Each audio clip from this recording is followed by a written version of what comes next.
More Wilds of Eldraine spoilers have just hit, and to be fair, some of them are actually pretty sweet. So today we're going to be taking a look at even more Wilds of Eldraine spoilers. There are some pretty meta-changing cards. We're going to get into them right now. Let's jump into it. So today we're going to be carrying on with more of these Wilds of Eldraine spoilers. Yesterday we took a look at the first initial wave of spoilers, and today we'll be taking a look at ones that kind of came out yesterday, and we're going to see what has been going on. There's some really cool ones. So starting off today, we have the Spellbook Vendor. We've got a 2-drop 2/2 with Vigilance, human, so could have some relevance there. And then it has, at the beginning of upkeep on your turn, you may pay one colorless. When you do, you get to create a sorcerer role token attached to target creature you control. So that creature has the role put on it, and then it gets +1/+1, and has, whenever this creature attacks, you get to scry 1. That's pretty cool. You basically get to buff up your creatures every turn if you pay 1. Kind of like the Luminarch Aspirant, but not quite as good, or maybe even better. You do have to pay mana, whereas that was just automatic, but you do get the ability to scry 1 every time it attacks. Don't know, could see some play in like the human, Azurius Soldiers style lists.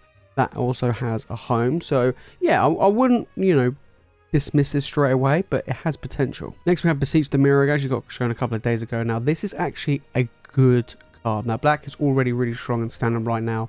4 mana, 1 colorless, triple black sorcery as bargain, and basically if you sacrifice an artifact, an enchantment, or a token, then you get to be able to get the additional benefit. Okay, so you can search your library for any cards, right? You get to exile it face down, so your opponent doesn't get to see what it is, then shuffle your library. Okay, then if this spell was bargained, you get to cast that spell without paying its mana cost if its mana value is 4 or less. And then you put the exile card into your hand if it wasn't cast this way. So you can search your library for any card if you want, okay? But if it's a card that's 4 mana or less and you bargained, you can then cast it. So you could go and fetch up Shieldred, like if you really want to grab that Shieldred in your deck. You could go and fetch up that new blue-black fairy, the legendary fairy. That could be a pretty sweet one as well. Obviously, it doesn't have to be a black card per se. It could be any cards. But because this is triple black, I would assume that you're playing black, and you're probably going to get a black cards, to be fair, to cast.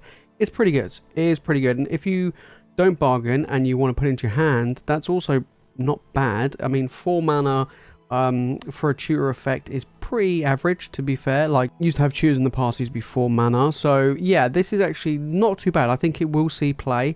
It allows you to grab those odd silver bullets, or it allows you to go and grab really strong 4-drops and cast them, which is actually pretty decent. Next we have a legendary creature. We got Balluna Grand Squall. So it's a teamer general, which is pretty cool, or just legendary creature, but general for purposes of commander. Probably for commander, but might see standard play.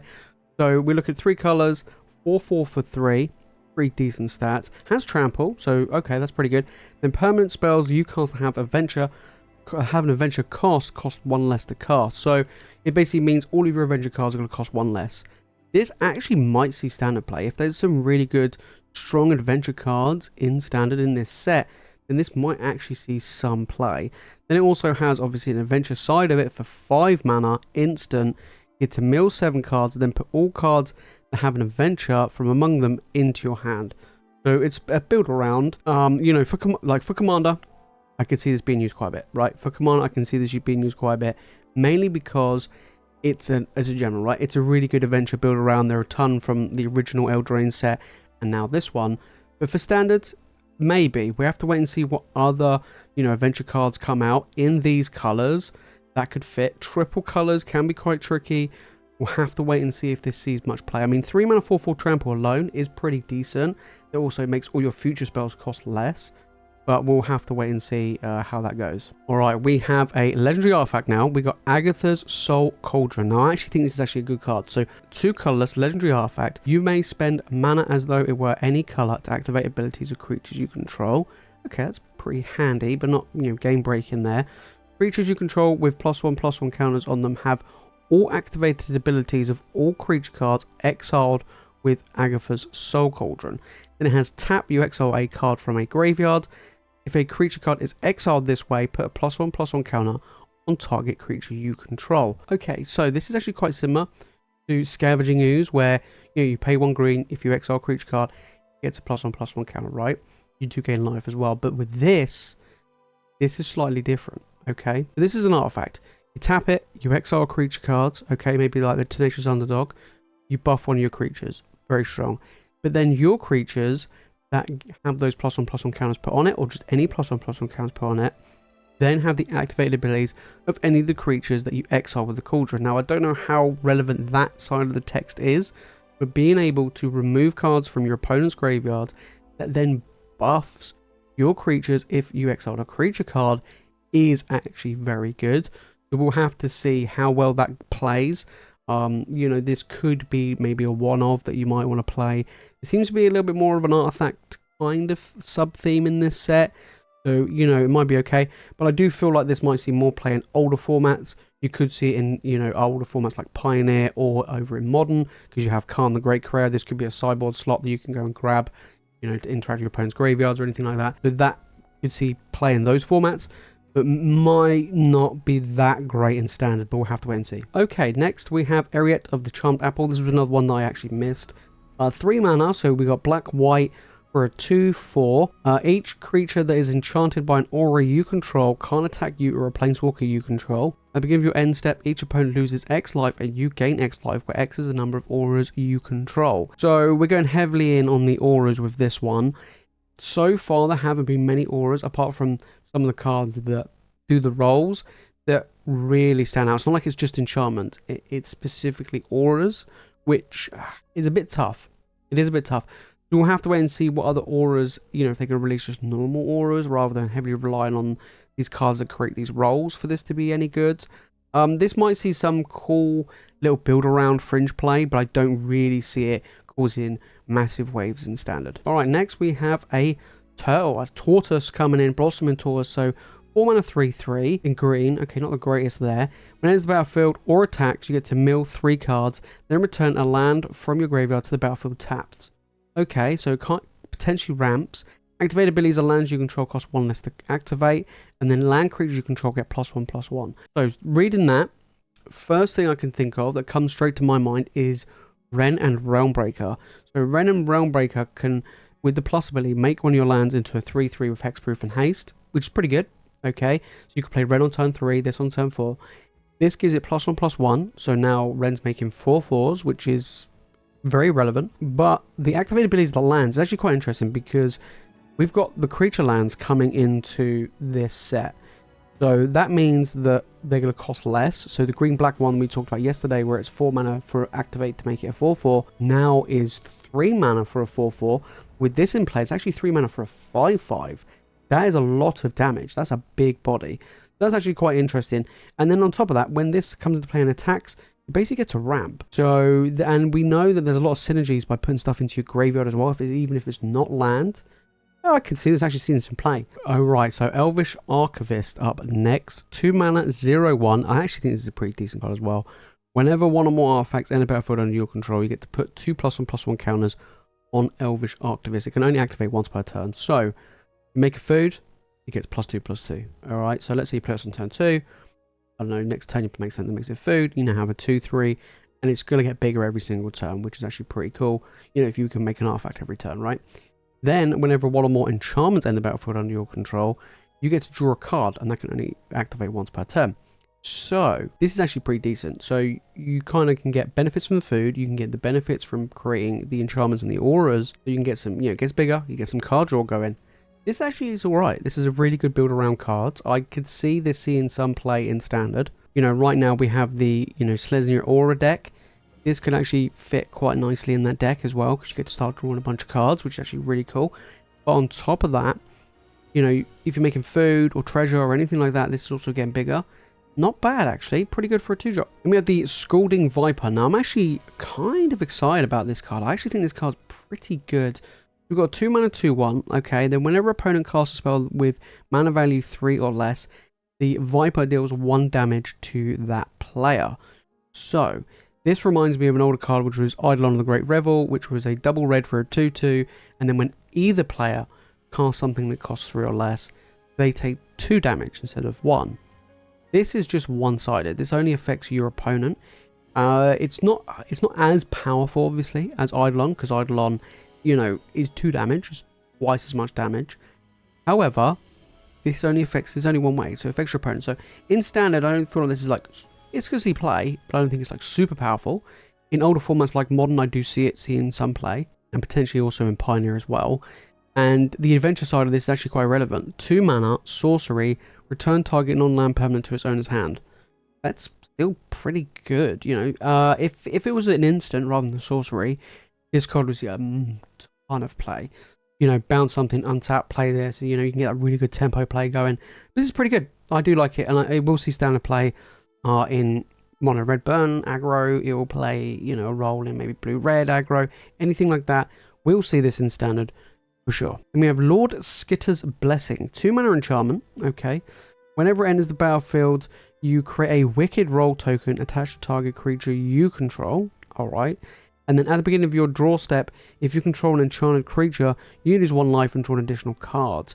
So that's actually pretty interesting. So maybe we could see a shift. I'm thinking we could see a shift of the Selesnya Aura deck becoming Abzan, splashing black. Cards like this, cards like the Black-White Queen that we saw, that gets benefits for the auras. We could be seeing something like that. You adapt, and because we're getting the white-black dual lands and the green-black dual lands, maybe that's a future deck. Who knows? We'll have to give it a try. This is actually pretty decent, being able to draw cards, and then you get to basically attach a wicked roll token to a creature you control, which is pretty cool as well.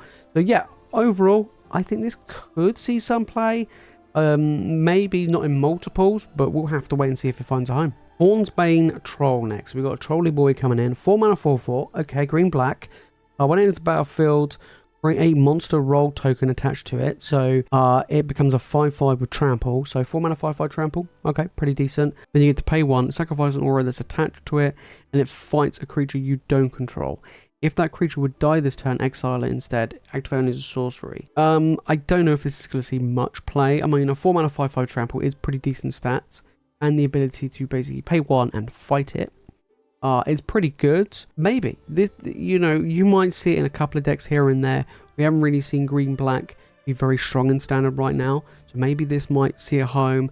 Decent stat line, and it can also deal with Shieldred, which is very, very relevant actually. You know, playing this, it fights. I mean, okay, all right, it does die, you know, because it's got Death Touch, but it's good. It means you have a way to remove it. So it could see some play. We'll have to wait and see. Next we have Lich-Knight Conquest, 5 mana, sorry. Sorcery. Sacrifice any number of artifacts, enchantments, and or tokens, so basically bargain across the board. Return that many creature cards from the graveyard to the battlefield. This is actually strong. Like, this is legit strong. You have a couple of tokens lying around, you have a couple of food tokens lying around. I don't really know about the enchantments, but more so the tokens, right? You sacrifice, let's say you sacrifice 3. Okay? We're not talking, you know, a ton of stuff. Let's say you sacrifice, I don't know, 2 1/1s and a treasure token. As an example, right? You get to return 3 creatures. That's a huge, huge tempo play.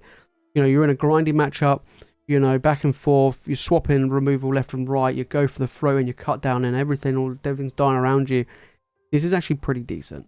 This is actually pretty decent. And it's quite splashable because it's only a single black, which is actually pretty handy. So we could see actually see a decent amount of play. Maybe like at the top end, maybe you might play like 1 or 2 in your deck at the 5-drop slot. You know, even if you bring back 2 creatures with this, right? Let's say you bring back 2 3-drops from your graveyard. You're getting more for your mana, right? So yeah, actually seems pretty decent. Okay, another black card, Specter of Immortality, 5-drop, another 5-drop, 3/3 flyer. When it enters the battlefield, you may exile 1 or more creature cards from your graveyard. When you do, each other creature gets -X/-X at the end of turn, where X is the number of cards exiled this way. This one's a bit interesting because it's not just any cards, it has to be creature cards. I think if it's exile any cards from your graveyard, then I think this would be pretty good. You know, it's 5-drops, so let's say 2 of your creatures died, alright? You exile 2 creatures from your graveyard, all other creatures get -2/-2. Not bad. You kind of have to have a lot of stuff going into your graveyard, you know, and creatures as well, to make this worth it. I don't really know if it's going to see much play. We have to see what other stuff comes into it. I mean, you could play the turtle mills. You play red, like I was talking about earlier, mill some more cards. You can put some creatures in there. Who knows? We'll have to see if this finds a home. I don't think it will, but we'll have to wait and see. Right, we have the end. All right, so 4 mana, another black card, instant. It costs 2 less to cast. if your life total is 5 or less, so literally if you're knocking on death's door here, exile target creature or planeswalker, search its controller's graveyard, hand, and library for any number of cards with it and exile it, right? And then that player shuffles, then draws a card for each one exiled from their hand this way. So this is basically I call it a surgical extraction. So this is basically, you know, you extract all the cards from your opponent. I mean, 4 mana instant, exile target, you know, creature or planeswalker is pretty decent. Like, we've seen that time and time again, you know, 4 mana, you exile, you know, especially if it's a planeswalker, is very good. The reduced cost is quite nice. However, this is actually pretty good. I think this might see play. Only because, you imagine, right? Your opponent goes turn 4, they play Shieldred. Right, we always use Shieldred because it's just such a powerful card, right? They play Shieldred, you exile it, bang. All the Shieldreds are gone. You don't have to worry about that card again, right? Same goes for the Wandering Emperor. Exile Wandering Emperor, all of it's gone. Very relevant. The one I'm thinking of, I mean, to be fair, they've already got the advantage, but Atraxa. Exile Atraxa, bang, all of them gone. Now, obviously, if they play Atraxa, they're going to get that immediate value, but you don't have to worry about any more Atraxas. So, to be fair, this actually might see more play than you may think. I think, you know, you won't see loads. It is 4 mana. I'll probably play 1 or 2 in a control deck or in my mid-range grindy list. I think this is actually a pretty good removal. Right, we have a Saga next. We have the Huntsman's Redemption. So, 3 mana. When it enters the battlefield, so first mode, you get to create a 3/3 beast. Pretty good. Right, that's actually pretty decent. 2, you may sacrifice a creature. If you do, search your library for a basic land cards and reveal and put to your hand. That's not very good. And then 3, up to 2 target creatures each get +2/+2 and gain trample to the end of turn. That's not bad. I mean, the first mode, getting a 3/3 beast, is pretty good. The second one is a bit weak. I don't know why it doesn't go into play, even if it's tapped. I don't know why it goes into your hand. You know, you don't really, like, let's say you play this, and the only creature you got is the beast. You don't, unless you really need that land, you don't sacrifice that beast. Like, you know. So, I don't really know. We have to wait and see if the season need play. It's pretty good, though. Like, the first one's pretty good, and the last one's pretty good. But the second one's a bit weak. Could see play, though. Then we've got another saga, the 3 Blind Mice. So, 3 mana, comes to play, make a 1/1 mouse creature token. Second one, you get to create a token. That's a copy of a creature token you control. So, probably another, you know, mouse token. Then once again, and then the last one is creatures you control get +1/+1, gain vision to the end of turn. This seems okay, actually, to be fair. Like, at the moment, it is kind of competing with stuff like Wedding Announcement, and I think Wedding Announcement is just better than this. Down the line, when you know, Wedding Announcement and stuff like that cycles out standard, then this might see a little bit of play.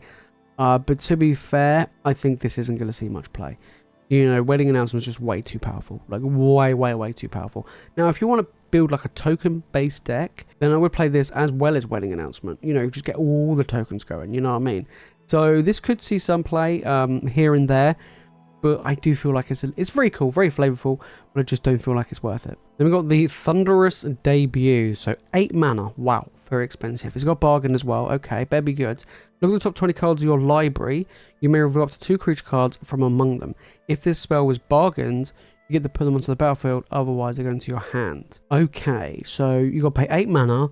Ideally, you want to sacrifice something, and you basically get to look at the top 20 cards and put 2 creatures into play. That is huge. That is a lot of cards to look at. Possibly, you know, actually, to be fair, you could see this. I mean, I don't really know what creature cards that are that powerful that you probably want to grab. I mean, this has clearly got to go on a ramp list or like a big green list. You're grabbing a Traxxas could be pretty decent.